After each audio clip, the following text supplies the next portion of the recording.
When I think about Marvin Schwartz, I think about somebody who is a strategic thinker and somebody who's dedicated to excellence. Marvin has always had a view that it's important to strive for academic excellence. He is the classic Baruch success story. He came from one of the 5 boroughs. He worked assiduously to become accomplished. And when he saw his passion, which was Wall Street, he was a natural. What really drove my father's strive for excellence is really where he came from. My father didn't have the easiest childhood. When he was 6 years old, he came down with polio. He never had anything given to him. He always had to earn it. And I think that's really helped build his character. And it made him extremely driven, especially in his professional career, but also his personal life. He joined Neuberger Berman when he was 20 years old. He's worked there ever since. When the firm started, it was really just a handful of individuals, and today it's grown to over 2,700 employees. He didn't forget who opened the door for him to achieve this level of success. He's given back to the community. He's given back to Baruch.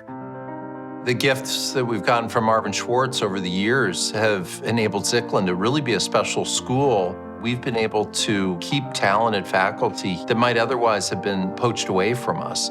The Faculty Enhancement Fund has enabled us to bring in visiting scholars that will sit with our finance faculty, help them with their research projects, and offer competitive salaries. The generosity being directed towards the faculty directly impacts the students. The Schwartz Faculty Fund has really helped me focus on my research, publish more papers. I've been doing research in bank accounting, which is my area of interest. It is essential to have the Faculty Enhancement Fund because it is a competitive edge to Baruch. Marvin's gift in support of student excellence allowed us to move to a strategic marketing and recruitment operation. We drove the average SAT score up 150 points in a pretty short period of time, and that was all about his vision about bringing really excellent students to come study at Baruch.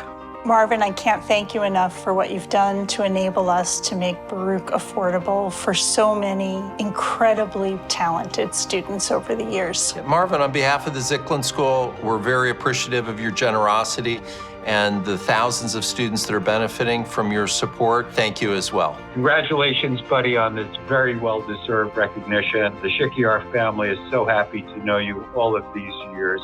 Thank you very much, Marvin. Congratulations, Dad. You've achieved an extremely high level of success in the business world, but also with your family. The best is yet to come. We're all looking forward to the future. This medal, it's pretty amazing because it truly recognizes the most generous benefactors, and it's not given that often. I think Marvin is a perfect recipient. It's not just giving a large sum of money. It's how much he cares about the students, the faculty, and the institution.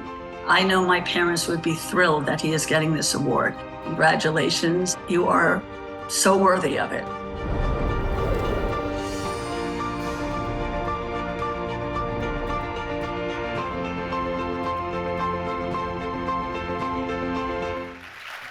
Good evening. My name is Samantha, and with my sister Lauren, we are honored to stand here as proud representatives of the William and Anita Newman Foundation. As the granddaughters of Bill and Anita Newman, we carry with us a legacy of philanthropy and community stewardship that has shaped our family since as long as we can remember. Tonight, we gather to celebrate the remarkable contributions of an extraordinary individual, Marvin Schwartz. Marvin's dedication to Baruch College and his commitment to its success are truly commendable. As you just witnessed in the video, through his generous support, he has helped enrich the lives of countless Baruch students and faculty over the years. Our grandparents would be immensely proud to witness Marvin receive this well-deserved honor, recognizing his achievements and the positive influence he has had on Baruch and beyond.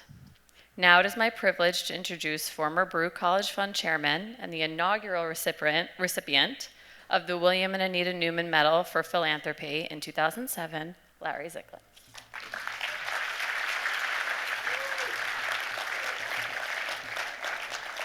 Thank you very much. I first met Marvin in 1969. And it's remarkable that Marvin today looks a lot like he looked in 1969. And I remember thinking to myself in 1969, wow, he looks old.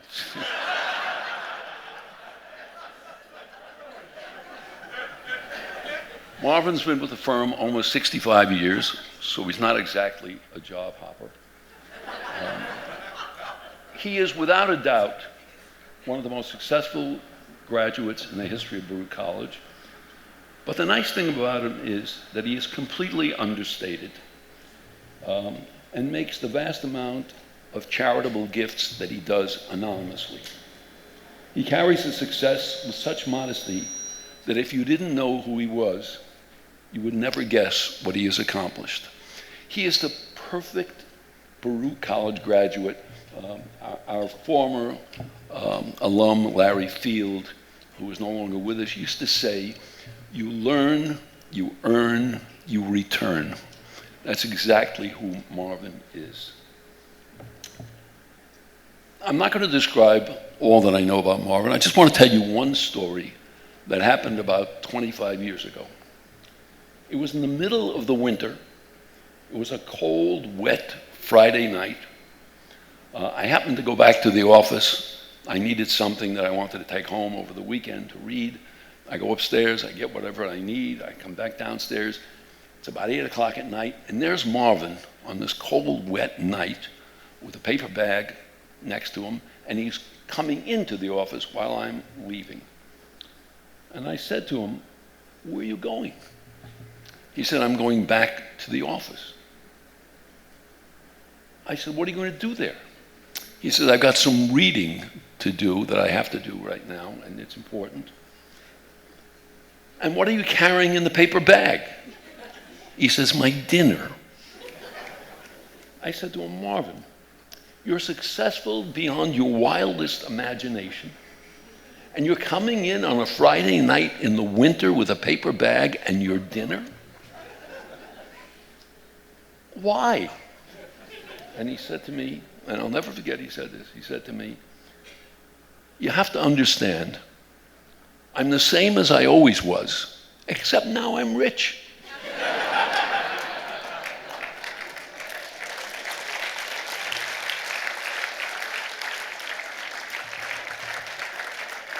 Like many in this room, I knew Bill and Anita Newman, and I agree that they would be very proud to have Marvin take this award. So Marvin, why don't you come up? I'll hand it to you.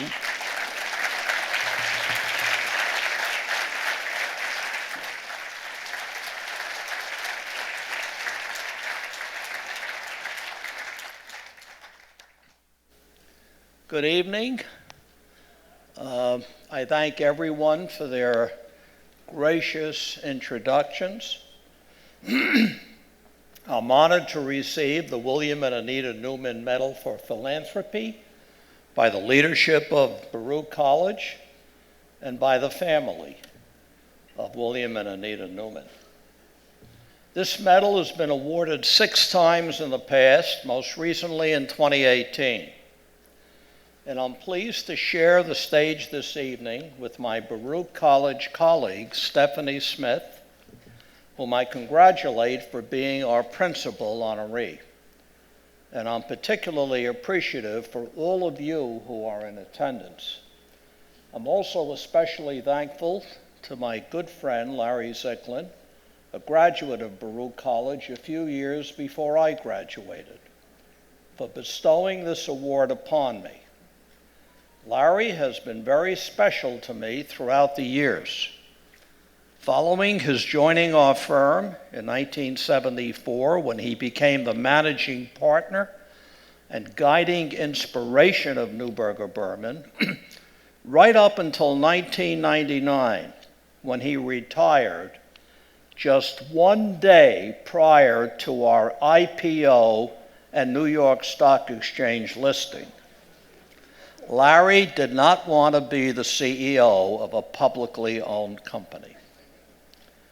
He immediately began teaching in 3 separate colleges, an extremely popular graduate course in ethics at the Wharton School of Business, at the NYU Graduate School of Business, and at our own Ziegfeld Graduate School of Business.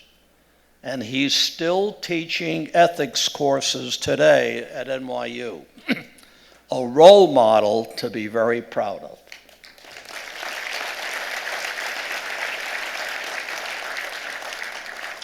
I give special thanks to the individuals who participated in all of these excellent interviews.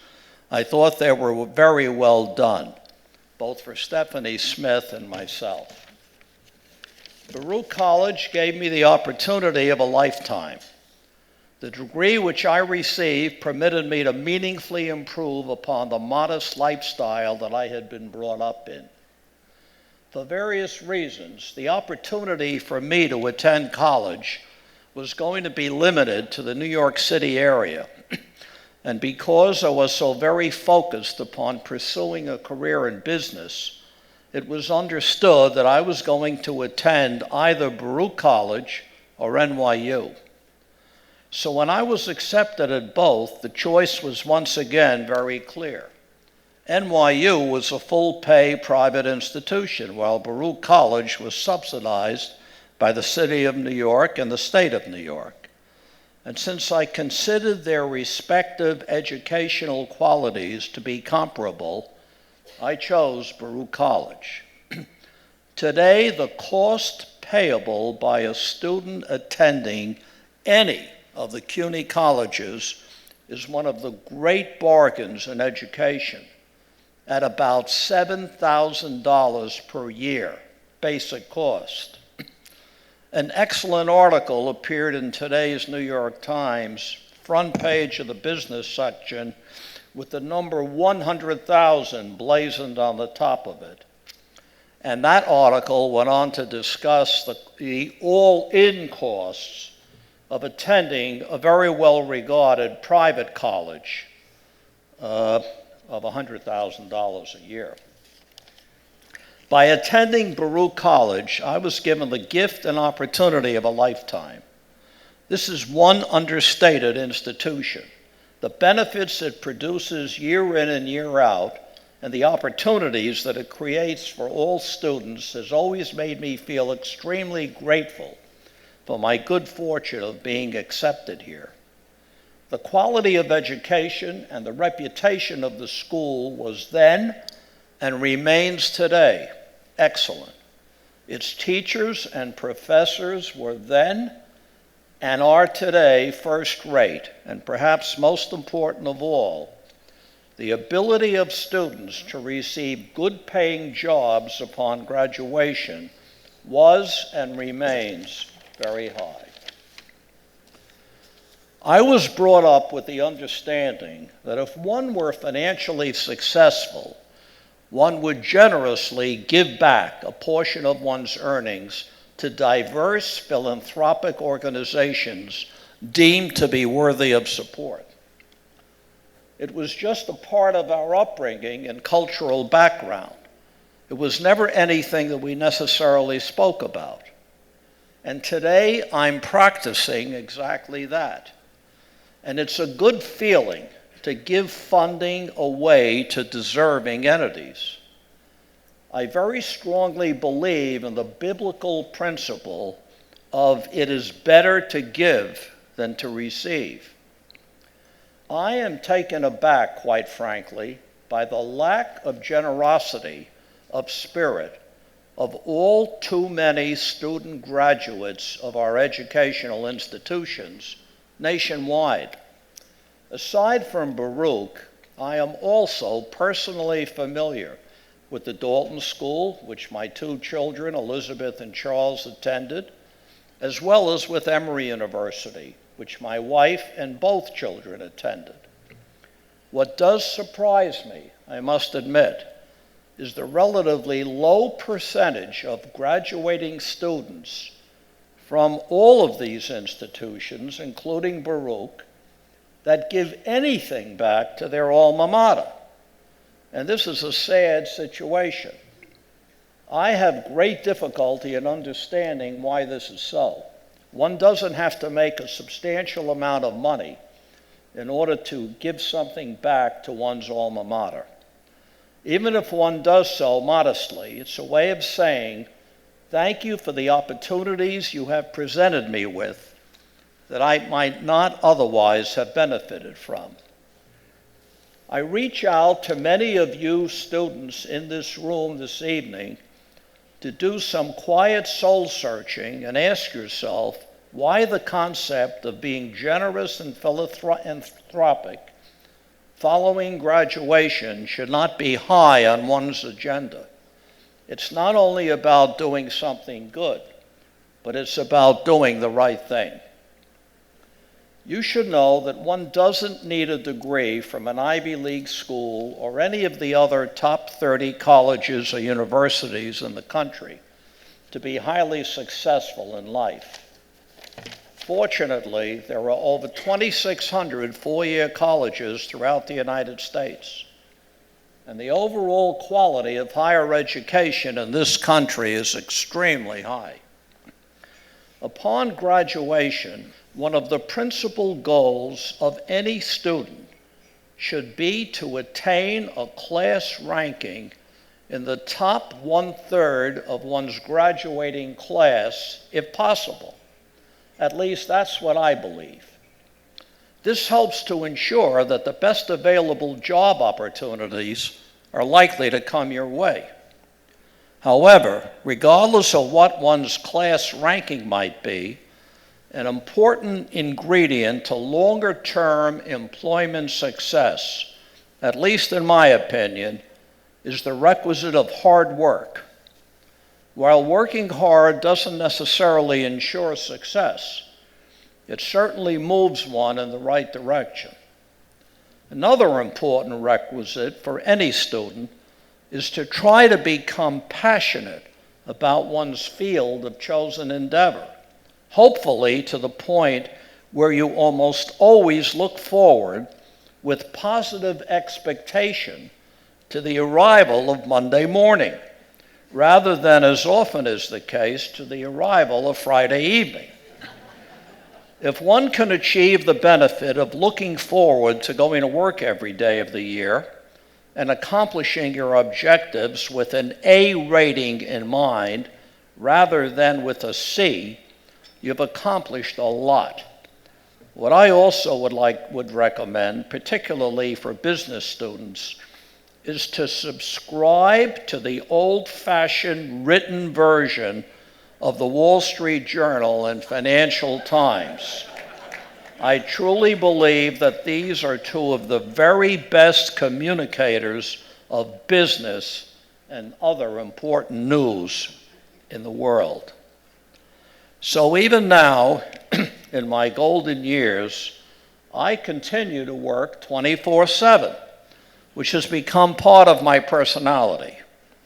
But as you can see this evening, whether the person is me or Stephanie Smith or Larry Ziegfeld, we have all achieved successful careers because of the education and training we received at Baruch College.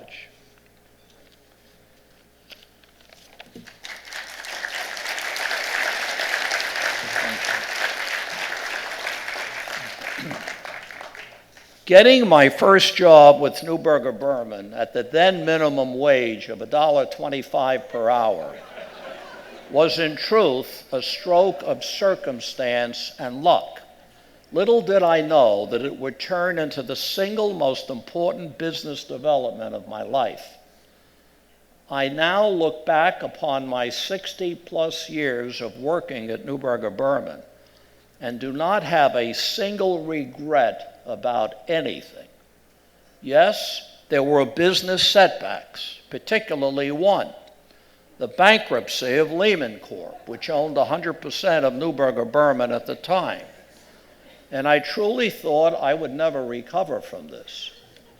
Lehman stock sold at $87 a share in 2007, and 1 year later, the value was zero. Fortunately, N&B, Neuberger Berman, was kept out of the bankruptcy itself and was treated as an asset to be sold at a later date, with the proceeds going to the creditors. Lehman had committed the mortal sin of letting its balance sheet become excessively leveraged. Thanks to the fortunate combination of dynamic and highly intelligent leadership at Neuberger Berman, for which I am forever grateful, along with the always strong moral support of my wife and children. With the passage of time, the business recovered and prospered. Before closing, I would also like to thank all of the members of the Strauss Group at Neuberger Berman for being such great day-to-day partners, including our strong support staff of portfolio administrators and traders, who are priceless individuals to work with on a day-to-day basis. And I'd like to express special appreciation to Charlie Schwartz, my son, who along with his 2 portfolio management associates have deservedly and successfully taken over the management of my client portfolios as a result of their having made outstanding individual stock selections over the past 5-year period.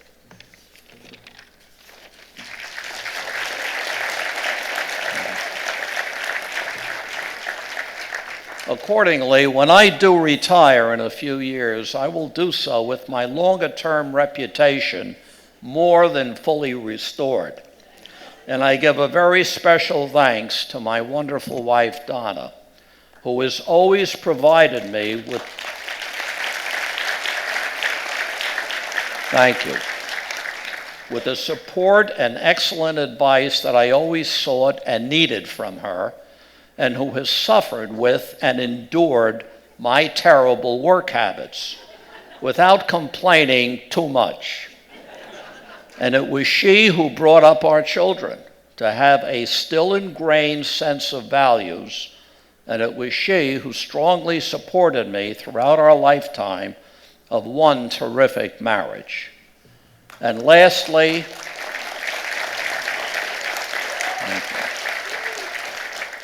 thank you again, Baruch College, from the very bottom of my heart, for helping to make my very successful life experience possible. Thank you.